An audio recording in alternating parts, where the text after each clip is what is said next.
Question എന്ന് പറയുന്നത് ഏത് രണ്ട് ചിഹ്നങ്ങൾ പരസ്പരം മാറ്റിയാലാണ് നമുക്ക് 3 എന്ന് പറഞ്ഞ ആൻസർ കിട്ടുക. അപ്പോൾ നമ്മളിവിടെ യൂസ് ചെയ്യുന്നത് ബോഡ് മാസ് റൂളാണ്. അപ്പോൾ നമ്മൾ ആദ്യം ഫസ്റ്റ് ഓപ്ഷൻ എടുത്ത് ചെയ്ത് നോക്കും. ഫസ്റ്റ് ഓപ്ഷൻ എടുത്ത് ചെയ്ത് നോക്കുമ്പോൾ പ്ലസിൻ്റെ സ്ഥാനത്ത് നമ്മൾ മൈനസും മൈനസിൻ്റെ സ്ഥാനത്ത് പ്ലസും ഇടും. അപ്പോൾ ഇൻ്റർചേഞ്ച് ചെയ്ത് നമ്മൾ ചെയ്യുമ്പോൾ നമുക്ക് എന്ത് കിട്ടും? -16 ആണ് കിട്ടുന്നത്. അപ്പോൾ നമുക്ക് ക്വസ്റ്റ്യൻ പറയുന്ന ആൻസർ അല്ല കിട്ടുന്നത്, 3 അല്ല കിട്ടുന്നത്. നെക്സ്റ്റ് എന്ന് പറയുന്നത് സെക്കൻഡ് ഓപ്ഷൻ എടുത്ത് ചെയ്ത് നോക്കും. അപ്പോൾ നമുക്ക് എന്ത് കിട്ടും?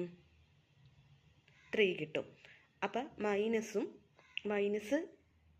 ഡിവൈഡഡും ഇൻ്റർചേഞ്ച് ചെയ്യും. അപ്പം നമ്മൾ ആദ്യം ചെയ്യേണ്ടത് ബോഡ് മാസ് റൂളിനകത്ത് bracket, open bracket, division, multiplication, addition, subtraction അങ്ങനെയാണുള്ള റൂള്. അപ്പോൾ നമ്മൾ ആദ്യം ഇതിനകത്ത് ഡിവിഷനാണ് നമ്മൾ ചെയ്യുന്നത്, ബ്രാക്കറ്റുകളൊന്നും ഇല്ലല്ലോ. അപ്പോൾ നമ്മൾ ആദ്യം ഡിവിഷൻ എടുത്ത് ചെയ്യും. ഡിവിഷൻ എടുത്ത് ചെയ്യുമ്പോൾ 8/12 എന്ന് പറയുമ്പോൾ നമുക്ക് എന്ത് കിട്ടും? 4 കൊണ്ട് ഡിവൈഡ് ചെയ്യാൻ പറ്റുമല്ലോ. അപ്പോൾ നമുക്ക് എന്ത് കിട്ടും? 2/3 കിട്ടും. പിന്നെ 3 × 2/3 വരുമ്പോൾ നമുക്ക് ആ 3 ക്യാൻസലായി പോകുമ്പോൾ നമുക്ക് എന്നിട്ട് 2 കിട്ടും. അപ്പോൾ 5 + 1 × 2 - 4 ദാറ്റ് ഈസ് = 3 എന്നുള്ള ആൻസർ നമുക്ക് കിട്ടും.